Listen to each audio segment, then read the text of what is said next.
fundamental law of human nature. Hey y'all, hey, it is T and I am back, and I'm actually going to run some errands. I just got off work, but think what they want. oh, let me turn down this. I am listening to the Let Them Theory, recommended by one Miss Beautiful Oslin Original. I have been listening to it for a couple of days, and now I've actually ordered the hard copy so that I can actually read it, because I personally take things in better when I read them on some real paper. So yeah, I'm going to, it's supposed to be arriving tomorrow, so then I'll have my hard copy. But first, I think I'm gonna park at the park before I go head out, so that I can get this out without distractions. I really don't like to film and drive. I still get that weird feeling that I'm not paying attention enough. Secondly, I wanted to actually thank the winner of that particular giveaway personally.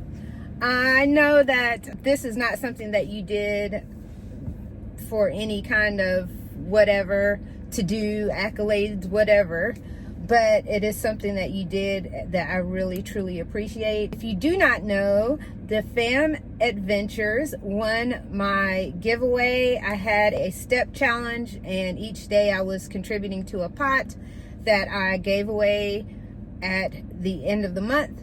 When I did that giveaway, the Fam Adventures won. I picked live on the channel, and I received a message from them stating that they would like $100 of it to go to a charity, and for me to pick that charity.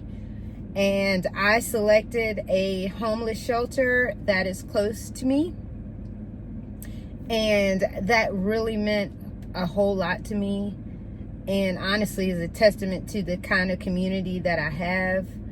So I did donate $100 to that shelter in your honor, and I really and truly am thankful for that. I feel like that challenge, it helped me, of course, for my physical health.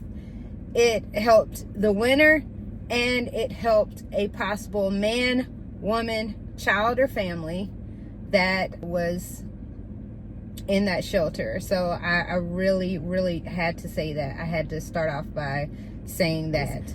So my topic of today is 5 mistakes that I made, money mistakes that I made in my 20s, and things you do not want to repeat. So I'm gonna go over that list of things that just I wish I had done differently. And the first of which is waiting to learn financial literacy. There are so many options rather, of learning financial literacy.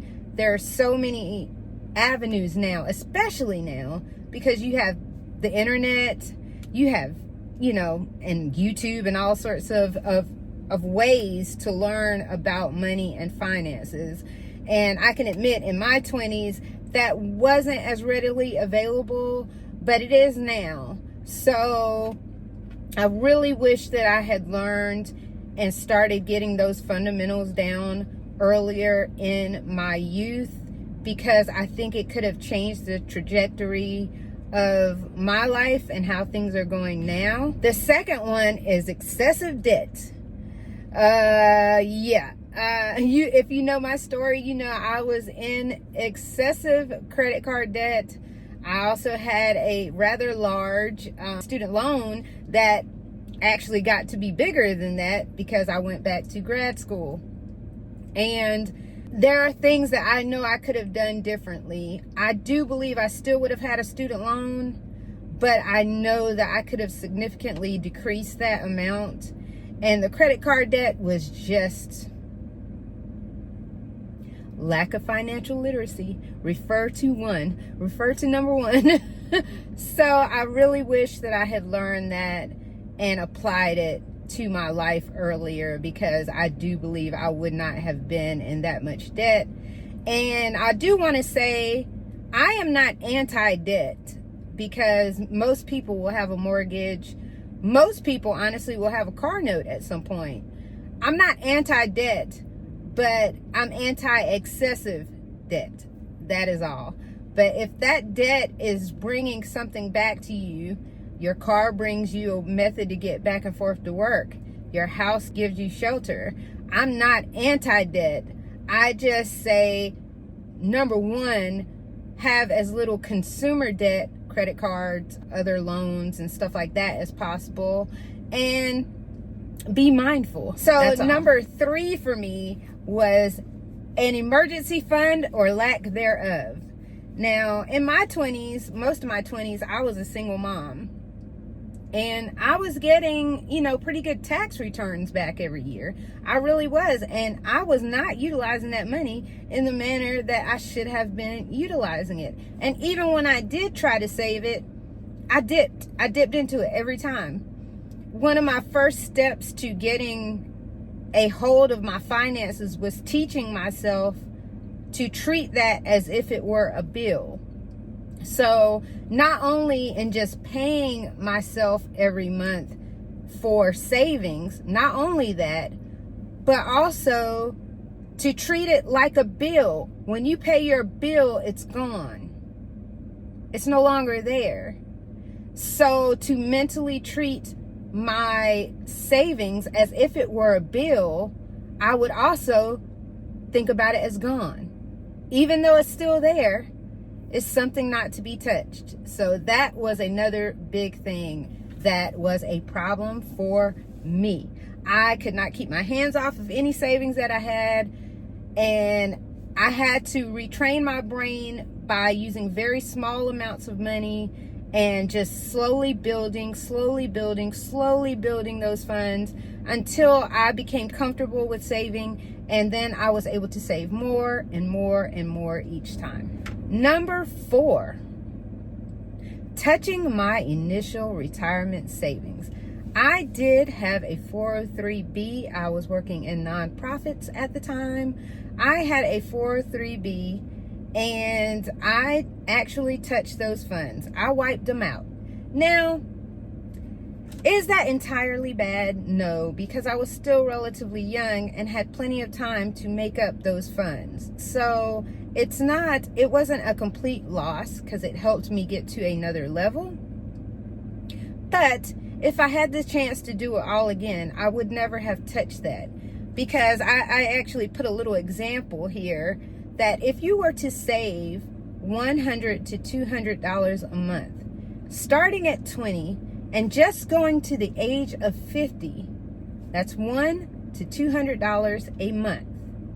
If you were to save that in a 401k or other investment vehicle like that, you could net anywhere from $197,000 to $394,000 by the time you are 50 years old. And that's just with $100. So imagine, I actually did $500, and this is at a 10% rate of return. Now, everybody won't get a 10% rate of return, and every year you won't get a 10% rate of return, but I used what mine was over the course of a 5-year period.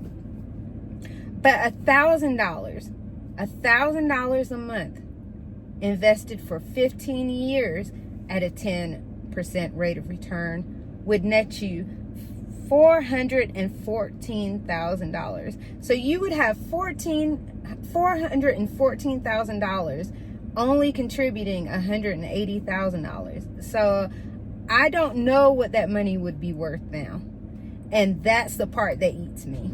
Lastly, and certainly not least, budgeting. I wish I was budgeting my entire 20s. I wish that I was cognizant of doing it. I was trying, I was failing. I was trying, I was failing. I could not stick to it. No matter how much I tried, I would not stick to it, because there was always something here, something there, something shiny over here that I wanted. that I would buy. And that could have been money that I could have been saving for my future. So I really wish that I had incorporated budgeting into my life at a younger age in my 20s. I think I really started getting kind of serious about it around 29 years old. And I wish that I really had started way earlier. So those are the 5 things, my money mistakes, my top 5. And please do not do what I did. If you can avoid these mistakes and pitfalls, please do so, because it could be the difference in your financial future as you get older. So I'm going to get out of here. I got some errands to run, but I hope you all have a wonderful day. Peace.